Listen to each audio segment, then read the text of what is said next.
មនុស្សជាច្រើនគិតថាការវិនិយោគនៅសហរដ្ឋអាមេរិកគឺជាសម្រាប់តែអ្នកថ្មីប៉ុន្តែសម្រាប់អ្នកដែលមានបទពិសោធន៍និងអ្នកដែលមានគម្រោងជោគជ័យនៅកម្ពុជានោះគឺជាចំណុចចាប់ផ្ដើមដ៏ខ្លាំងមួយសម្រាប់ EB5 Program សួស្តីបងប្អូនទាំងអស់គ្នាបងប្អូនធ្លាប់ជោគជ័យក្នុងការវិនិយោគឬក៏ការអភិវឌ្ឍគម្រោងនៅស្រុកខ្មែរតើបងប្អូនធ្លាប់គិតទេថាបើបងប្អូនមានបទពិសោធន៍នោះបងប្អូនអាចនឹងនាំយកបទពិសោធន៍របស់បងប្អូនមកកាន់ឱកាសថ្មីនៅសហរដ្ឋអាមេរិក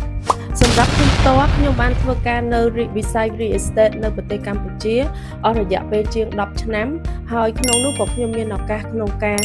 ចូលរួមនិងគ្រប់គ្រងគម្រោងអភិវឌ្ឍនៅបូរីនៅប្រទេសកម្ពុជាបានជាច្រើនផងដែរហើយអ្វីដែលនាងខ្ញុំចង់ចែករំលែកគឺមិនមែនគ្រាន់តែប្រាប់ពីបទពិសោធន៍របស់នាងខ្ញុំតែប៉ុណ្ណោះទេប៉ុន្តែខ្ញុំចង់បង្ហាញឲ្យបងប្អូនដឹងថាបទពិសោធន៍របស់បងប្អូននៅស្រុកខ្មែរមិនមែនគ្រាន់តែជាបទពិសោធន៍ធម្មតាទេវាអាចក្លាយជាទិសមូលដ្ឋានដ៏សំខាន់សម្រាប់ពង្រីកឱកាសវិនិយោគនៅក្រៅប្រទេសដូចជានៅសហរដ្ឋអាមេរិកផងដែរជាពិសេសសម្រាប់បងប្អូនដែលមានអាជីវកម្មនិងមានបទពិសោធន៍ក្នុងការអភិវឌ្ឍគម្រោងឬធ្លាប់ជោគជ័យនៅប្រទេសកម្ពុជាបងប្អូនអាចយកចំណេះដឹងទស្សនវិស័យនិងបទពិសោធន៍ទាំងអស់នោះមកសិក្សាឱកាសថ្មីតាមរយៈ EB5 Program ផងដែរ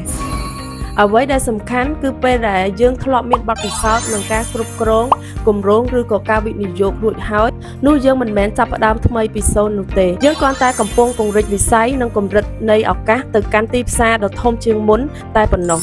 ដូច្នេះបងប្អូនដែលមានបទពិសោធន៍នៅកម្ពុជាហើយកំពុងគិតអំពីអនាគតដ៏ធំជាងមុនសម្រាប់ខ្លួនឯងឬគ្រួសារនិងការវិនិយោគនៅក្រៅប្រទេស EB5 អាចជាជម្រើសមួយដ៏ល្អដែលបងប្អូនគួរតែសិក្សាប្រសិនបើបងប្អូនចង់ពិភាក្សាចង់យល់ដឹងច្បាស់និងស្វែងយល់ច្បាស់ពីបទពិសោធន៍និងគម្រោងរបស់បងប្អូនអាចភ្ជាប់ទៅកាន់ឱកាសវិនិយោគនៅសហរដ្ឋអាមេរិកបានយ៉ាងដូចម្តេចបងប្អូនអាចតាក់ទងមកនាងខ្ញុំបាន